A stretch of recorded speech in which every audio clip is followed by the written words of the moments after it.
dust in the workshop. It gets everywhere. And for a long time, I've been wanting something that can help filter the dust in the shop. And eventually I scrounged enough parts. I got this squirrel cage fan. It's been in the shop for a couple of years. This showed up a little bit more recently as a spare. So this is what I come up with. Hopefully it's going to work. In theory it works. That's just on a hinge. I first tried to just let the weight of the motor take the tension on the belt. But what would happen is a vibration, I guess, or I don't know what. I mean, it's lined up pretty good. But anyway, the belt would pop off just with this. And this is on a hinge. And that would bounce and then the belt would pop off. So what I did was I put a bolt up through the bottom, secured it. There's a nut under here with a washer and lock washer. And then on this side, there's a washer, lock washer, and a double nut. And that's to keep this in place at whatever tension I want it to be for the belt. And that's pretty slack.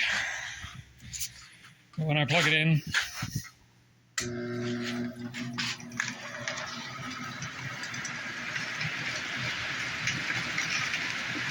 it moves a lot of air.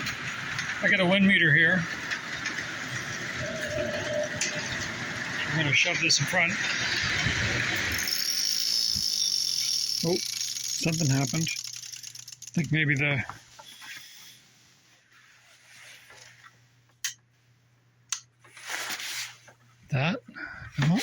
maybe.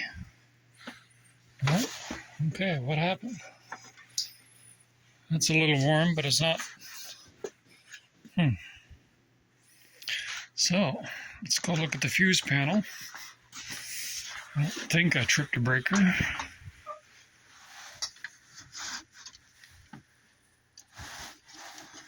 They all seem to be fine. Weird. I'll turn it off and on again and see what happens. There it goes.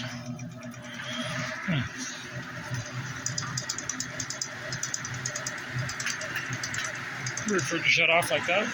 Anyway, let's see if it happens again. So the wind meter, did it shut off again? Look. Anyway, the wind meter got to about 1,200 feet per minute. Why is that tripping? If I put all this up here.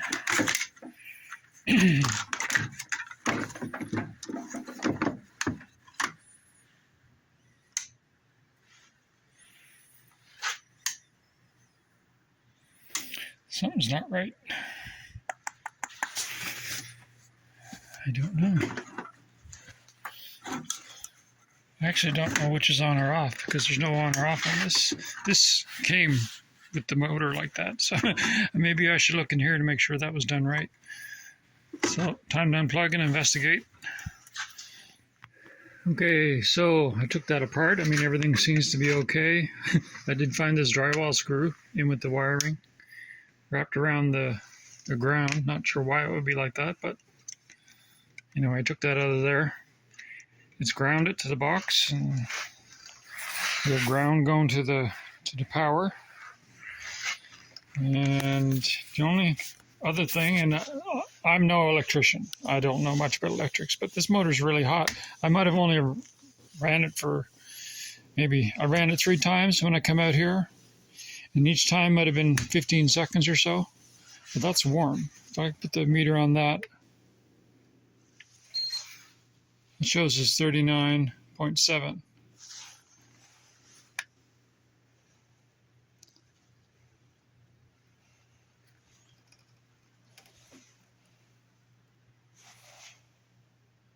$38, 42. So, I don't know, it seems kind of hot for running at such a short amount of time. The side's not too bad. Yeah, warm.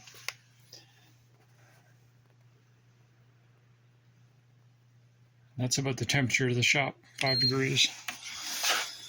So, motors. Maybe it's one of those motors that not supposed to have any kind of load on it. I don't know. Maybe can't see the belt being too tight.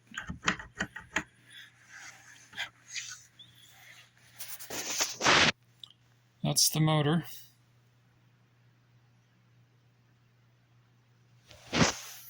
So, head scratcher. Not sure what to do at this point. Okay, so just after that last little video clip, I turn the switch on, and away it goes. Let's see how long it goes for. 5, 6, 7, 8. It's about 10 seconds. Now, I did loosen this double nut, so it's not down as far as it was. So, I don't know, maybe I did have it too tight. Interesting. But if it's working like that, I can always just leave it there.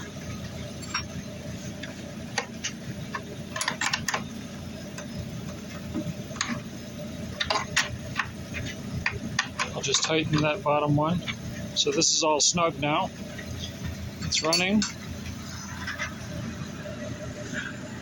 Let's see if we can catch a wind speed on it, which is what I was trying to do originally.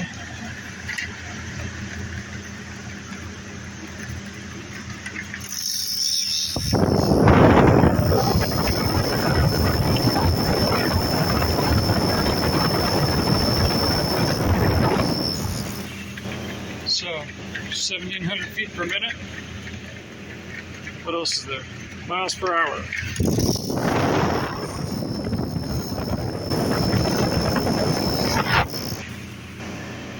But 18 miles per hour.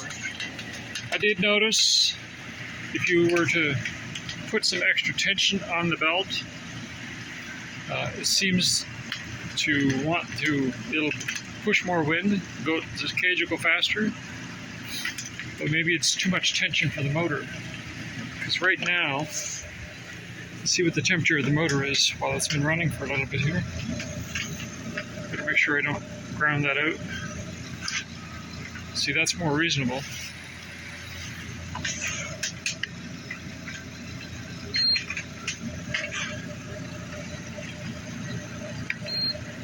Let's aim at the floor. 3 degrees. 6 degrees to the cage. So 36, 38, 40. So it's the same temperature as when it knocked out earlier, but for some reason it's running now.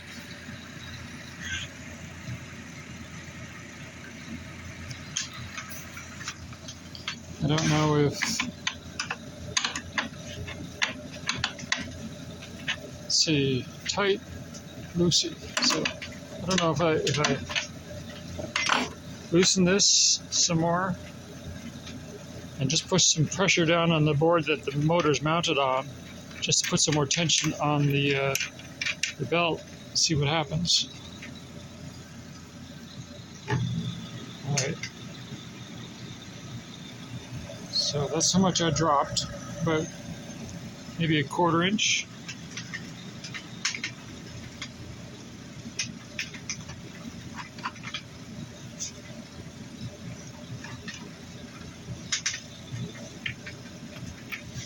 If I go any more, I can hear it pick up speed. But I don't know what that would do to the motor. I'm just going to shut this off.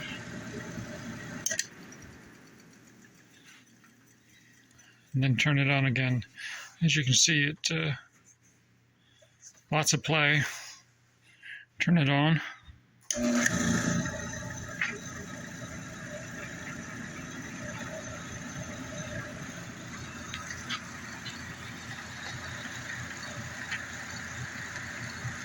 Now if I push down on this some more, yeah, it really picks up speed, because you can hear it.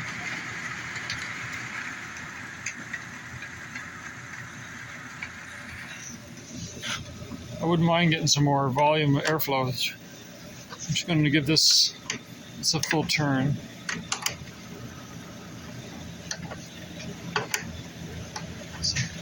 It's 2 full turns. Let's try the wind speed again. It was 1200 when I had it set last time.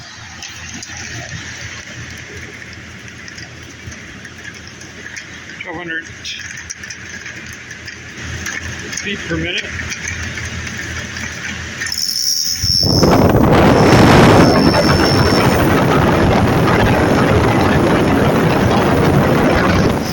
think that's more than plenty for the shop. Don't know what it's going to do to the motor though.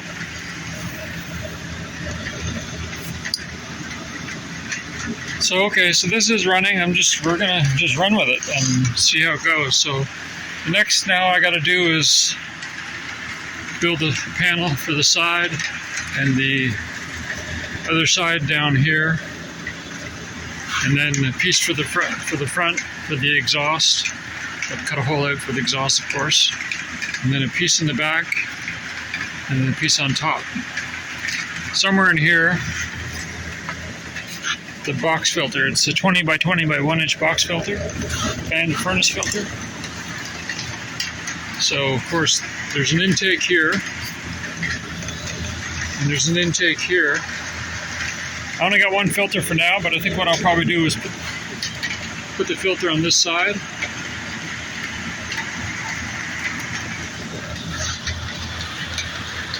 Yeah, filter on this side for now. So cut a hole, about 19 by 19, and then mount that filter onto that space.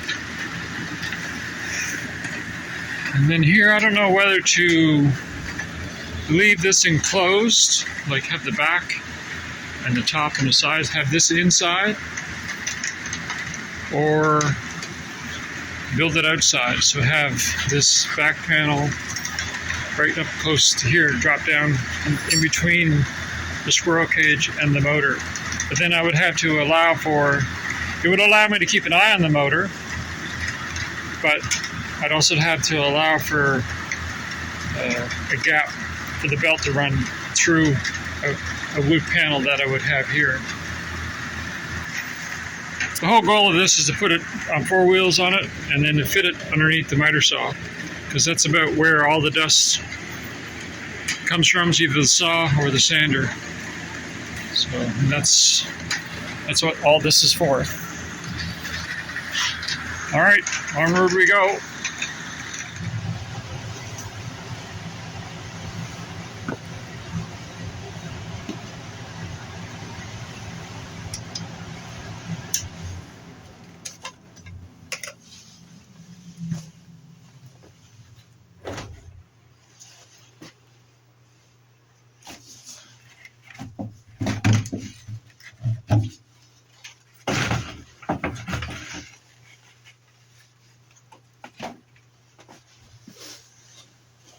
So, it works. This is what I got done up, box, just like I said I was going to do. I'll show you the business end of it there in a second. I got this cut out for a 20 by 20 filter.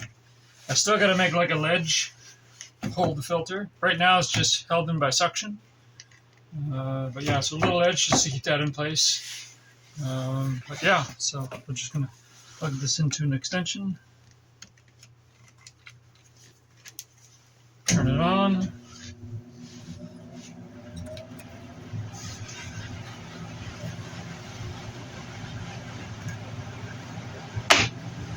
suction.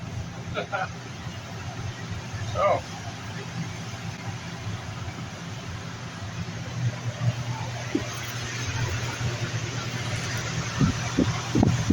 as you can see, there's the business end of it, and I'm gonna see if we can get a meter reading on it. Feet per minute.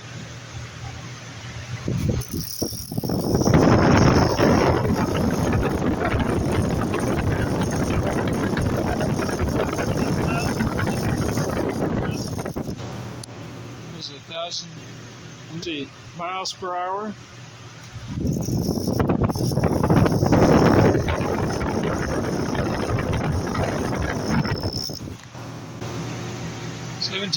.7, 17.9. That's pretty good. Should have no trouble filtering out the dust in the air with that. Even away from the machine, you kind of get a sense of air movement in the shop. So, I'm not sure what I'm going to do. I mean, the measurements, I had no choice but to build the box this size, and it doesn't quite fit under the miter stand, which I think is an ideal spot for it. But in order for it to fit, I had to put that miter stand on blocks. So that's a temporary fix for now, but I'm going to have to come up with something else. Or take away the stand and put the miter saw right on the box. Could do that. Could make the table top of the box a little bigger.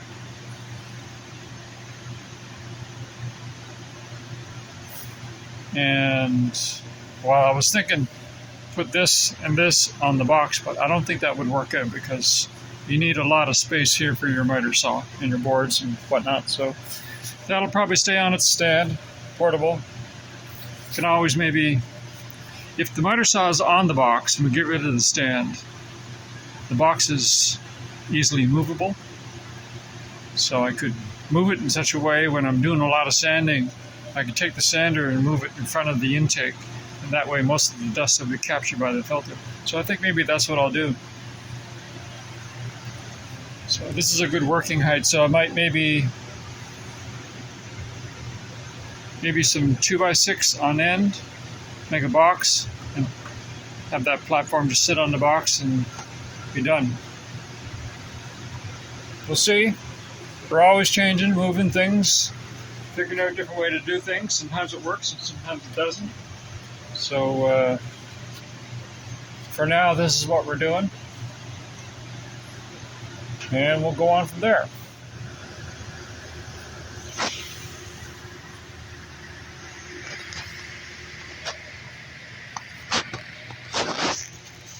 Works like a charm. Sanding off of the sanding station there, you can see the dust just goes straight to the filter.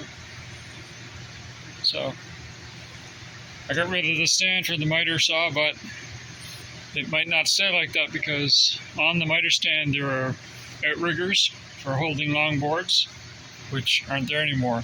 I do have freestanding rollers that I can probably use, and this will have to move if I'm cutting long pieces, which is not a big deal because it's on wheels anyway. So yeah, should be a good improvement. I just got to figure out the extension cord situation here because there's no plugs in the center to drop down from. So, I mean, I've gone almost 20 years of walking on extension cords, so I could probably go the rest of the time that I'm on the planet, who knows. But yeah, we'll have to figure something out. That little short piece of wire is not long enough. So anyway, yeah, there we go. Just to give you an idea of the draw, stick some sawdust here.